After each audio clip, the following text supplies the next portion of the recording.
So today, this week, I discovered a book that is just coming out called The Self Delusion by a guy named Tom Oliver. Um, and so it was in an article that I read in The Guardian. And he writes about how the age of the individual must end. Our world depends on it.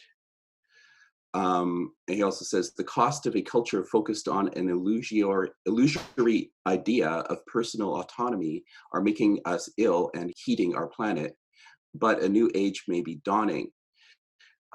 He talks about how he grew up in an era where Maggie Thatcher said there was no such thing as society, an era of hyper consumerism and reality TV shows that glorified self aggrandizement. So he grew up in the 80s and became a teenager in the 90s. But he makes a case that in the last decade, we may have seen individualism peak.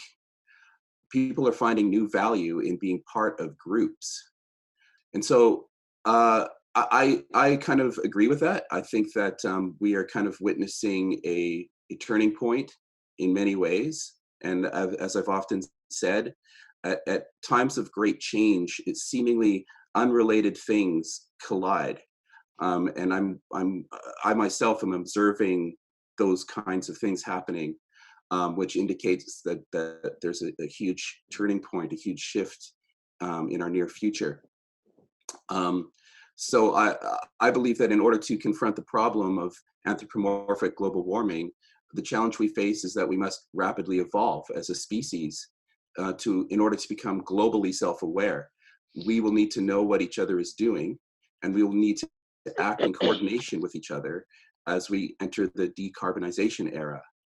And this will require social coordination technologies that haven't been developed yet, as blockchain technologies collide with 5G and IoT, so that we can keep track of what each other is doing and work with each other in a collectively intelligent way. The technologies that must rapidly arise will make current day internet seem like the telegram. A major problem we'll face is the displacement of millions of people. A big challenge in becoming the globally self-aware species that we need to become is that as increased displacement occurs due to climate change-based disasters, some pockets will revert to more entrenched nationalism. On Tuesday, United Nations High Commissioner for Refugees, Filippo Grandi, spoke at the World Economic Forum. He claimed that the world needs to prepare for millions of people being driven from their homes by the impact of climate change. So for the first time in history, the entire planet shares a collective enemy, and it's not aliens. We are realizing that the biggest fight we've ever been involved in is happening right now before our very eyes. And this time, the enemies aren't other fellow humans. It's our collective past selves. And that's the big shift that has to happen. And I believe that the current generation, Generation Z, the ones that are actually literally going to have to be dealing with the damage that we've done, I think they understand this at a greater level. I think that as these coordination technologies rapidly grow, it's all interconnected. So as our technology grows and the internet explodes into something we can't even imagine, we're going to share with each other to such a degree that it will become silly to think of fighting each other. Those are on the days when I'm feeling hopeful. So anyways, that's all I had to say for today. I just thought I'd throw that thought pattern out there and see what sticks. So I guess I'll pass the mic on to you, Nora. Wow, that was awesome for sure.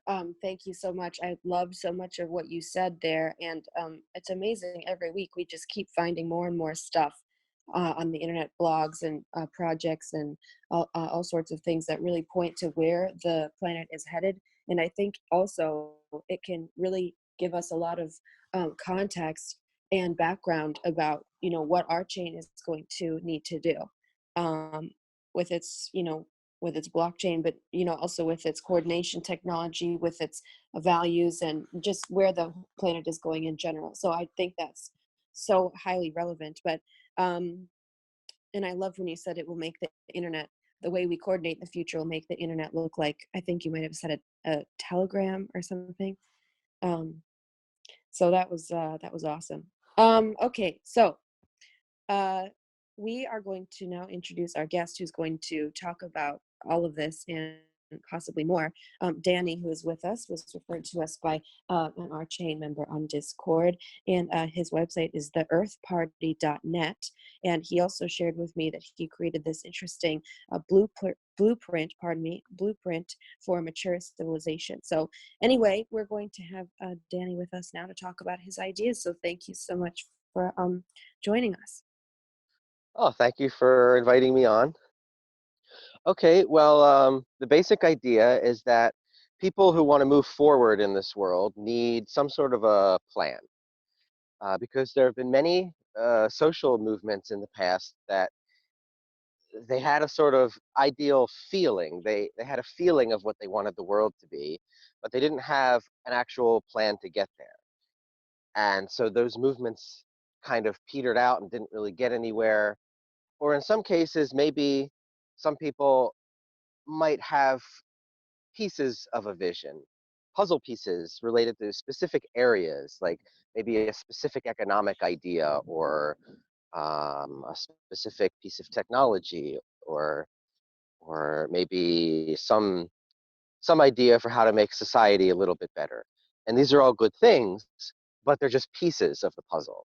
And when you go into a conversation with a person who is not as forward thinking, like, the average person or whatever, and you present one of these puzzle pieces to them, it looks out of place. It looks out of context because it doesn't have the full picture that it's supposed to be part of. And so people end up rejecting ideas. To put it in like these kind of blunt political terms, which I don't like using the left and right term, but it can come in handy. Uh, like, if you try to convince a right winger or a centrist about your ideas, but you don't have the full picture of the puzzle, that's why they're rejecting the ideas. So what we have to do is give them the full context for where these new ideas are to be placed, and that is a comprehensive vision of how we want the future to look and a step-by-step plan to get there. So that's what I've attempted to do, and I think I have most of the puzzle pieces. And well, any questions so far? Or should I get right into the meat of the plan?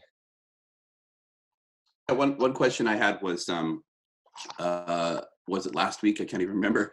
We were talking about the concept of how organizations succeed, and many organizations are built around the how and the what, and they go for the why last. But organizations that really seem to succeed start with the why, and then they work from the why to the how and the what. And so I'm thinking that your initiative is definitely starting from the why. And I was just going to ask you, have you moved to the how or the what yet? Yes, definitely. The basics of the plan are all worked out. Um, yeah, it's a step-by-step plan. Do you want me to go to step one? Please. Okay. So step one is to restore natural social units. Um, Basically, well, beginning with the village, which is the original natural social unit of humanity. It's what we grew up with, and it's what our brains are adapted to. And so many of the problems in our society are due to the lack of the village as an organizational structure in our lives. I mean, mental illness, depression, school shootings, everything is linked to the fact that we no longer have community. So, step one, restore the village. How does this work?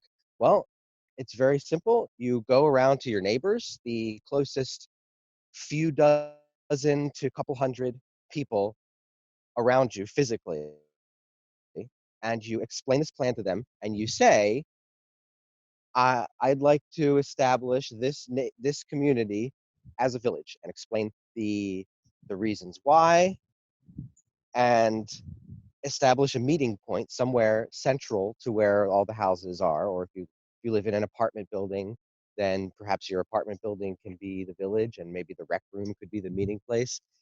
Anyway, establish a meeting place and begin holding village councils. And the point of the village council is to debate with your neighbors how to proceed to accomplish the next steps in the plan, which involve becoming locally self-sufficient. So everybody knows we need to be self-sufficient locally. Most or all of our food should come from within walking distance of where we sleep. If that's the case, we no longer need cars, we no longer need fossil fuels. I mean, being austere to bring down our fossil fuel use is one thing, but if we do this idea, we won't have to be austere. We can still get everything that we need. We just have to rearrange the shape of the systems from which we get it. And an, another thing that the village council will be debating is um, conflict resolution. So if we're going to implement a plan to use our land to grow food and cooperate with each other, and eventually get rid of the use of money at the village level and have a truly democracy-based village economy.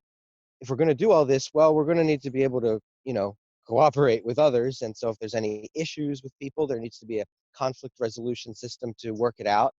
And this is traditionally, for thousands of years, one of the things that the village has been used for. And the fact that we're unable to work out our conflicts today may have something to do with the fact that we don't have the proper social context in which to work them out.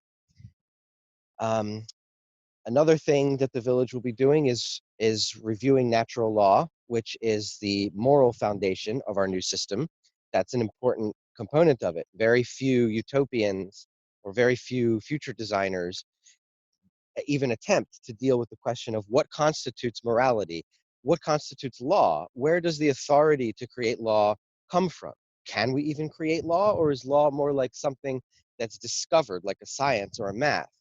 Well, I'm taking the latter position, and natural law is simply the idea that everybody has the right to live however they want to live, as long as they're not hurting anyone else. And if they're hurting someone else, then other people, i.e. some sort of government, can get involved. And it's extrapolated from there.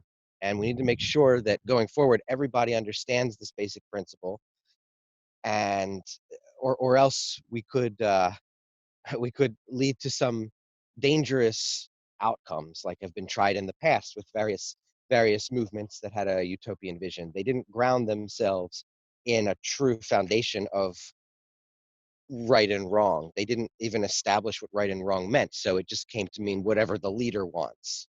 So we have to make sure that that doesn't happen.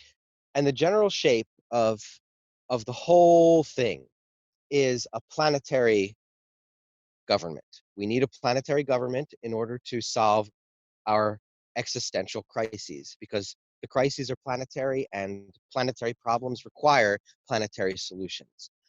A lot of people realize this, but a lot of people are afraid of some sort of tyranny that may get involved if we have a planetary government. And they're right to be afraid, because past attempts at this have been so corrupt and they didn't work, and there's reason to be skeptical. However, if we build it on the right foundations, we can avoid that.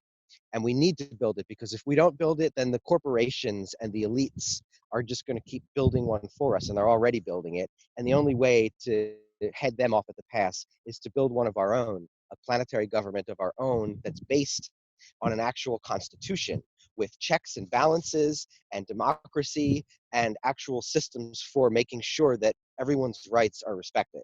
If we can write that into some kind of constitution, then that's the way to avoid the tyranny system that the elites are trying to build for us. Sorry just to interrupt you. This is all extremely fascinating. I'm just wondering if this is all part of step 1. Oh, well, there's there's step 1, which is restore natural social units, and Okay. then there's step 1A, 1B, 1C, which are building the self-sufficient local economy, Yes. establishing the conflict resolution, and so forth. And so step one is kind of necessary for the other steps, but the other steps can be done in any order or more like concurrently. Like you can establish all of these Yes.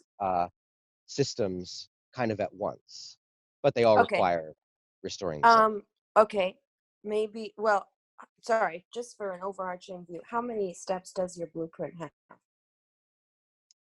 Right now, it's fluctuating between about 12 and 13. It's still Uh-huh. it's not like 100% absolutely finished, but No, of course not. Would you be and able to I don't just think it go ever will through be. It's going to would you be evolve. able to just go through the titles of each of the steps just so we can get an idea of the entire thing rather than going into so much maybe granular detail on each one, because it obviously would take a long time to talk about the sub steps of each step. But maybe if Okay. we could just go through the titles of all the 13 steps so we can just kind of see the overarching idea. And oh good, Greg has joined us. That's awesome. So yeah, so if you could just go through maybe just the 12 or 13 main steps that you have, I think that would be awesome. All right. So there's well, okay. Number one, self-governance. 1A, natural law. 1B, economic democracy. 1C, benign transit. That's the skeleton of the economy, the transit grid. In order to set up a new economy, we have to make sure we have the correct grid to transport things back and forth. Anyway, that's explained on it. 1D, self-sufficiency. 1E, establish the planetary protectorate, and that's the planetary government, and it's from the bottom up. It's consists of 5 layers: village, township, city, region, planet, and the process is all on there.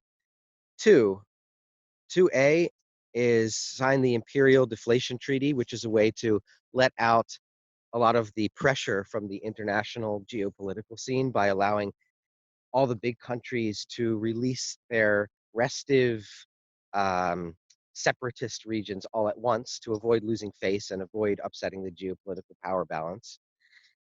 2B is establish a global truth and reconciliation commission to try the war criminals and corporate criminals and ecocidal criminals and all the people who we don't really like on the global scale and rehabilitate them.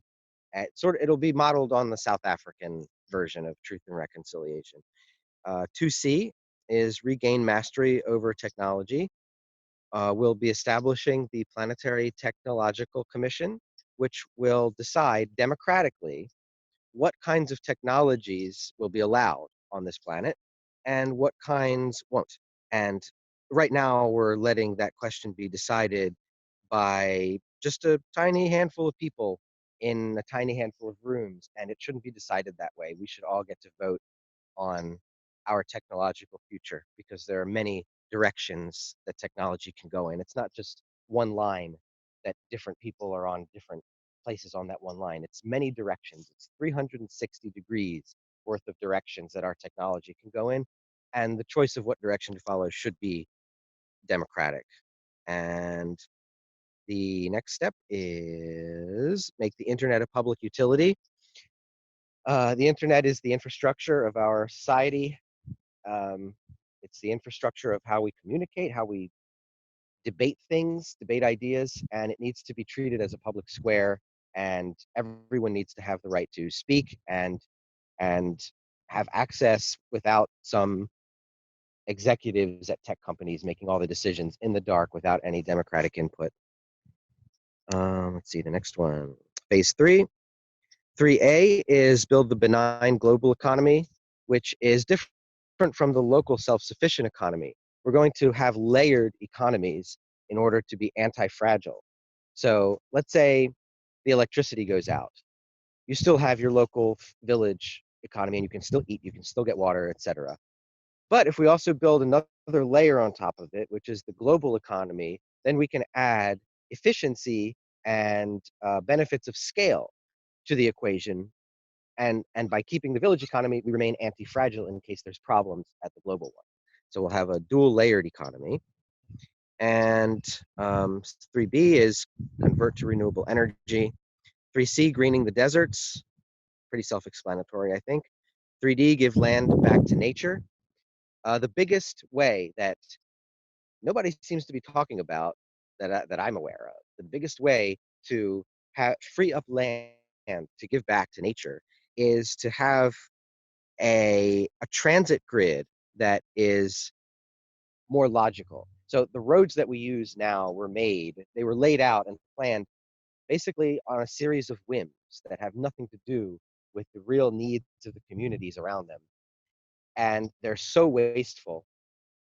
We'll be able to, once we reorganize into natural social units, we'll be able to plan our transit grid through or based on the layout of those natural units. And that is the way to maximize the efficiency of how much transportation we get from each square foot of land that we have disanimated by putting a road over it. So the intuitive transit grid maximizes the amount of land that we can free up and still transport everybody where they need to go when they need to go. And next is 3E, establish a logical calendar. Our current Gregorian calendar is based on absolutely nothing to do with natural phenomena. It's the whim of a pope, and we need a logical calendar if we're going to be a mature civilization. And phase 4, optional, is explore the universe. And this one has to be last because we have to get our act together before we start branching out into space. If we start going into space now, while we're still this sort of barbarous species that hasn't quite gotten our act together, then it'll be like Columbus all over again with genocide and ecocide of not just entire planets, but maybe entire galaxies. Yeah, So we have to save that one yeah, for we last. become Klingons, basically, you're saying. Yeah, I don't want to do that. So so So is that's that the gist of the plan. that's well One more thing though. Oh, go ahead. Just one more aspect I wanted to explain is the democratic model of how we elect leaders in this system. So I said there's 5 layers of governance: village, starting with village, township, region, and planet. So in the village, you'll elect a delegate in the village, and it'll be someone you know because they live in the village with you. And it's so important that our democracy has to involve voting on people who we actually know and not celebrities that we've only seen on TV. Because if you know someone, then you really whether they're a good person and whether they can be trusted or not. And so the village, you will elect your village delegate, and then all the village delegates in the vicinity will meet together to establish a township council. And they will run the township, which the villages are constituting.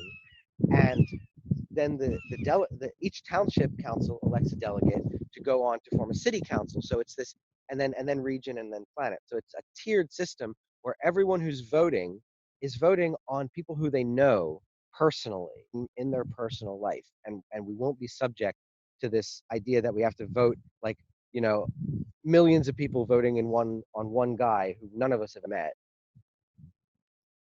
And it has to be built from the bottom because that's the only way to keep power in the hands of the people. It's not a system that's top down. It's literally you build the foundation as the village councils, and then you build the next tier, which is the township councils, then the cities, region, and planet. So it's a very organic way of doing it, and it makes sure that we know the people we're voting on. Okay. Well, no, this is fantastic. So thank you so much for sharing your steps with us. I did have a question. Ian posted in the chat a few minutes ago that the UN says that by 2050, 2/3 of humanity will live in cities, not self-sufficient villages. So I'm just wondering if you also subscribe to that belief on the future of where people are going to live, or do you have a different belief than what I just said? Well, it entirely depends on how we define city. Is a city merely a more concentrated area of people, or is it a specific set of structures with skyscrapers and things like that? I define a city simply as a collection of townships, and a township is defined as simply a collection of villages. it can be an organizational unit, and it will be. But I do not envision a type of like very concrete asphalty. I don't think we should be living in those because it's not natural to us. It's not right for us. And I think it produces a lot of collective mental problems. But we can live in highly concentrated areas if we want. It just won't be run as a city of what we think. It'll be this multi-tiered system where you're a member of your village, and then you're also a member of the township that that village is a part of, and you're also a member of the city that that township is a part of. Yeah, I see what you're saying. Like, I think in some ways that UN prediction is based on how the current world works. But 2050, the current world is not going to be the way it is working. You know what I'm saying? So cities, the very definition of what cities will be in 2050 are going to be very, very different. But the point that I think the UN makes is that the trend we are seeing now, and I think that we're going to see this more and more as people get displaced through disasters, the trend is that people are flocking to the cities. And so that's going to be kind of one of the collisions that happen, where the collisions of change are going to occur, because there's going to be people flocking to cities. Meanwhile, cities have to rapidly redefine what they are. So it's going to be a combination of all sorts of variables. So I don't think anyone knows what the world's going to be like in 2050, certainly not the UN. Would it be all right if I make a few comments and ask a few questions? Please. Awesome. Well, first of all, I really appreciate you laying out your ideas. Thank you so much for taking the time and for giving us your vision of the future. I want to say that, you know, they're audacious to the point of ludicrous, and that's a good thing, because we need ideas that are audacious to the point of ludicrous. And I think we have to have really solid debate over ideas like this. So you're talking to someone who's incredibly sympathetic to a lot of the viewpoints you're espousing, but I also want to talk a little bit about the kinds of challenges that we face, and try to be a little bit realistic about that.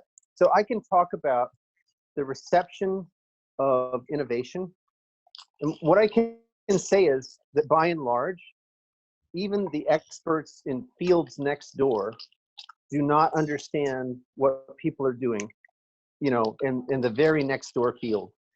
And I've had to deal with exactly this kind of thing for decades, to the point where, you know, my ideas are censored, and I have to find a completely different path to get the ideas out. And eventually people come around to those ideas. And this is not new, right? Galileo faced similar kinds of challenges. So we've seen that in general, innovation is not greeted with, at the scale of democracy, innovation is not greeted with a lot of open-mindedness. And so and in particular, a lot of innovation now is so deep that it requires many decades just to come up to speed where you can have all the balls in the air. So if you turn it over to people who really have no education, or no expertise, or no particular inclination to think that way, they're quite likely to say, no, don't go in that direction, which will completely reshape the way in which we develop things. Now, what do people have to say about that? Well, I think one thing you pointed out was the idea at the pace of democracy. How do we zero in on the right answers quickly as a collective? It's not an easy question to answer. I know Jim Whitescarver, who's kind of I would call him a mentor figure, a elder in the blockchain community. He's a pioneer in collective intelligence, and he talks about the differences between democracy and sociocracy. We need to kind of develop new ways of decision making that I think will have to exist outside of democracy. Because as you say, people are afraid of new ideas. There's this great quote I love from the modern classical composer John Cage, who says, "I do not understand why people are afraid of old ideas, or sorry, new ideas. I'm afraid of the old ones." Well, that's exactly right, and it's not even necessarily fear. I mean, I really genuinely value the skepticism of my colleagues. At the same time, the extent to which my colleagues are skeptical, you know, in the context of a lot of cronyism and basically the issues of what it is to be human, right? We're all social and we all trust our friends more than we trust, strangers. Those kinds of things. It ends up, shaping discourse, and I fundamentally believe that there's a way in which you have to allow the intrepid few to go ahead and go out to the fringes and make a lot of mistakes, and give them the freedom to play around, to mess around, to screw up, and come back and share their results. So I think it's tricky to try to have democratic control over innovation. That's a really tricky thing to do. But I'd love to hear other viewpoints on this. Well, I understand the concern. With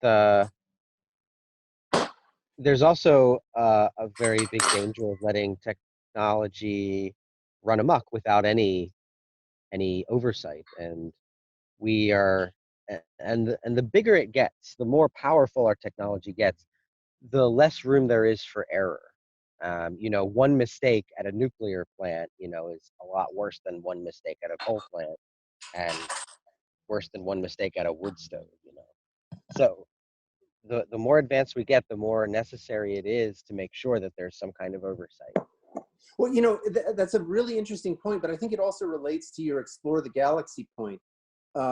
So, for example, I am very, very much against experimenting with GMOs here on planet Earth, largely because as someone who studied, nonlinear effects, nonlinear dynamical effects, and someone who's actually worked with biologists and seen the insides of a lot of the biotech labs, I know for a fact that we have no idea what we're doing. People can say, "Oh, we've got the science." It doesn't. No, we really don't. And anyone who's actually, spent time with the data, and in particular looked at the data from the point of view of nonlinear effects, knows that we really have no clue what we're doing when we start mucking with various kinds of genetic pathways and what that means, at the population level. But I also recognize that we could run all kinds of cool experiments up on Mars. Right? You could go muck about all you wanted with genome and nuclear and all kinds of fun stuff on Mars. It's a safe playground, right? And then we could have very, very strict protocols as to what comes back, right? So I think that there's actually, there's room for people to go out to the fringes and have all kinds of fun and play around, and it might actually spur economic development, right? If you could say to Monsanto, "Look, what you're doing on planet Earth is unconscionable, but if you did it over there on Mars, it would be really cool." Right? So then you could start to have a dialogue between Monsanto and NASA, or Monsanto and Boeing, or you see what I'm driving at? Oh yeah. So for the first part of that, I completely agree with you that GMOs here on Earth is a crazy and dangerous idea, and I think that that's an example of why we need democracy in technology. Because I think in the future of the world, were able to vote on whether to allow GMOs here, I think most people in the world would probably vote no, or they would vote for a very, very, very, very restrictive regulation on it. Now, as far as doing it in space, I see what you're getting at. I I think that we have to be really careful about technocracy, like with CRACY, and the idea that we need these sort of really, really advanced technologies in order to save ourselves, I think is a false path, because while they may be fun to play with and they may yield some interesting things, I don't doubt that, but I don't think we should be relying on them or expecting them to save us, because that's always what happens with technology. Is we invent one technology which then alters the ecology, making it harder for us to survive in our normal ways, and we become dependent on that technology.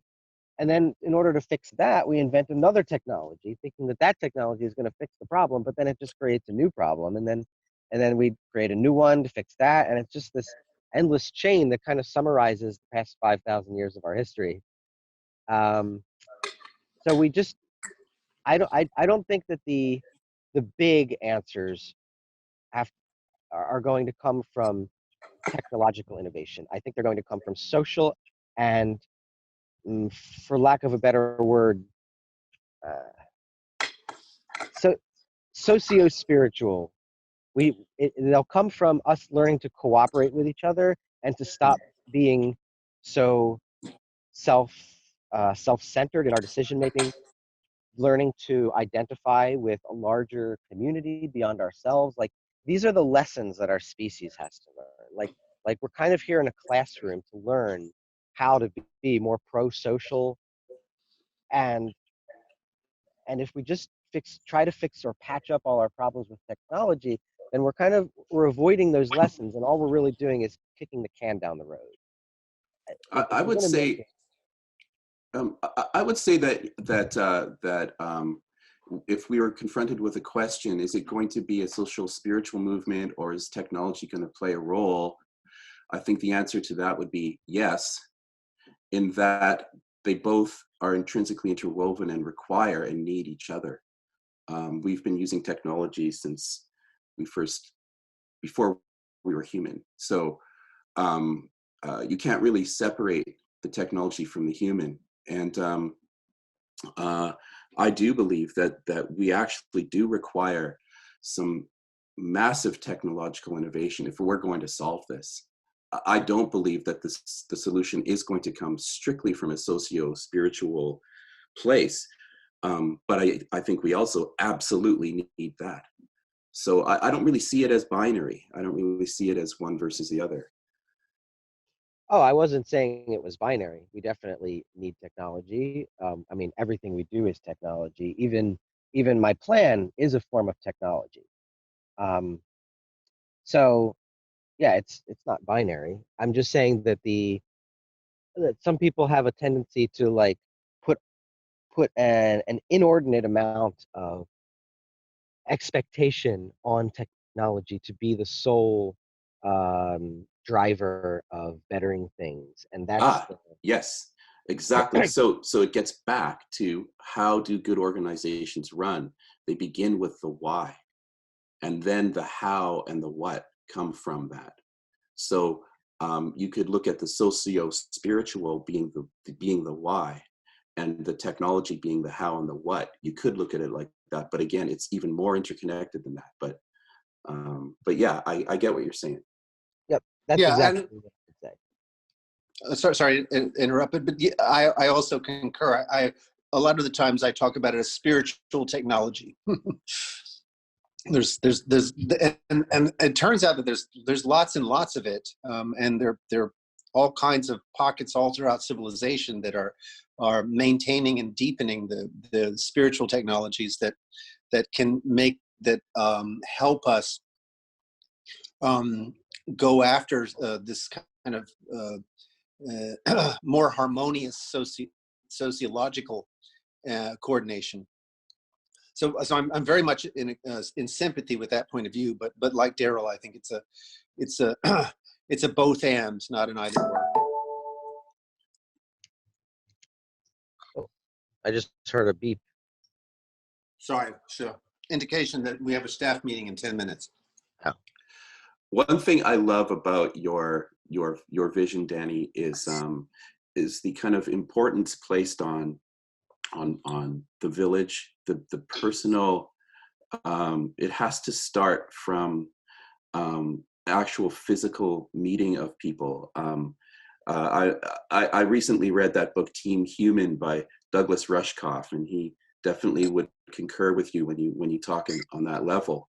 And here's another example where it's all kind of parallel and interrelated and interconnected. Is I also have been witnessing the global village beginning with technology bringing us closer together. The organization that we represent here, our chain, it's been an amazing trip for me because as we pointed out at the beginning, Nora didn't even know where a lot of us live. And I think that's fantastic because it doesn't matter. So a village is forming from people who are geographically thousands of miles away from each other.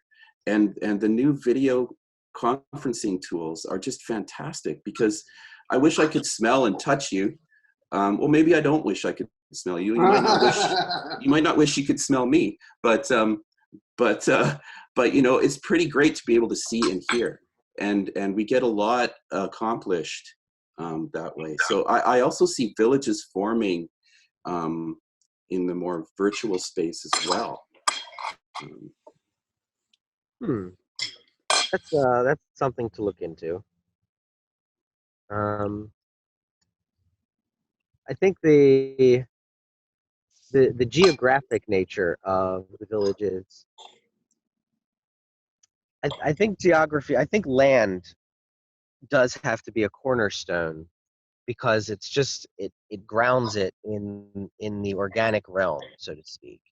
But Yes. there's probably we do need to do something about the fact that, you know, not everybody even has land to work on, or I mean, everybody has some sort of land. I mean, nobody lives in the sky, but not everybody's neighbors maybe are completely, you know, open. Various different neighborhoods might be more open to these kinds of ideas than others. So if people don't have cooperative neighbors, maybe there should be a virtual sort of alternative. That's an interesting idea. Yeah, like I could just share this one couple experiences I had working with this organization. We have these occasional meetings where we all actually get together, all over the place. Well, there's been one in Seattle and one in Berlin, and the one in Seattle, I had gotten to know this guy, Ian, who's on this call, virtually for, I don't know, a couple years, and then finally we met in the lobby of a hotel, and it was really incredible because you know this person, but you've never actually been in their presence, and you really get a profound understanding of the power of being in someone's presence when in that situation. I'd never Yeah, I experienced remember, anything that Daryl, when profound you before. and oh, I'm sorry. Oh yes, Nora, go ahead, please. Oh, yeah, okay. No, I was just going to comment. I remember when you and I met in Berlin and 3 different people said, "You're so much shorter than I thought." And I'm like, gosh, do I have a tall aura on the internet? Like, I'm 5'1", I'm a short person. But it was so funny because you were the first person to say that to me in Berlin. You're like, "I thought you'd be taller." And I'm like, well, I'm not. There you go. It was just funny. Yeah. But yeah, I mean, just to comment on what you said before, I think what both of you said before, I do think that villages or communities, however we want to think about them, are going to be really important online, but without the three-dimensional reality, a lot of people can get very disaffected by just relying on online communities for belonging and advice. And, obviously we see so much of that in places like Reddit, social media. They're real communities that, grow from the internet. And I'm sure there are going to be even better communities that grow from future technologies. But I don't think, as Danny said, I don't think that they can really replace the real, I don't know, real, but, living in the real world, because a lot of people, if they don't have a strong enough connection to their actual living, breathing air, supplied environment around them, I don't think that the internet communities are going to do enough to give people a sense that they belong to something bigger, which is really important for mental health and, society too. So I think it's going to be both, is what I'm saying. One more short thing to add to that Sure. is also relying on the internet for this community organization is it's fragile, because what happens if the power goes out, either because of a shortage or because the power company doesn't like you? Either reason, if the power goes out, you no longer have your community. So having it geographic and organic is it's irreplaceable. Um, there is a role, of course, for internet-based communications. I mean, we're doing it right now. But in order to be anti-fragile, we have to have layered levels of self-sufficiency. And the organic physical village is the most solid of all of those. So the internet-based ones could be like an adjunct or an add-on to that in order to improve overall, in order to improve efficiency and coordination. But we still need Yes. both layers. Right. And I think that's also why one of our chain's main goals is to help people to, cooperate and coordinate. Of course, our chain is a cooperative, but to cooperate and to coordinate, in real life. That is, one thing that our chain really aims to do. So I think this is a fantastic parting remark, unless anybody else has any last burning desire. I'm going to do the closing announcements unless anybody else has anything.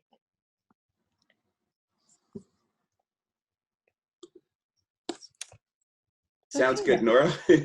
Well, this has been an awesome conversation. So Danny, please come back if you would like to come back. But thank you to everybody who participated in and is listening to the Climate Coordination RCast. If you would like to become a member of our chain, you can do that at www.ourchain.coop. And please subscribe to our YouTube channel. And also, if you are interested in being a guest on our Climate and Coordination RCast, you can send us an email at climate@ourchain.coop. So thank you all so much. This has been awesome. Can I quickly give the URL for my website? Of course, yes, you should, and we'll definitely add it in the description too. So, but please let everybody know. It's www.theearthparty.net, and the blueprint is /blueprint. And if you want a concise way to argue with climate deniers and explain ecology to them, start to finish, /ecology.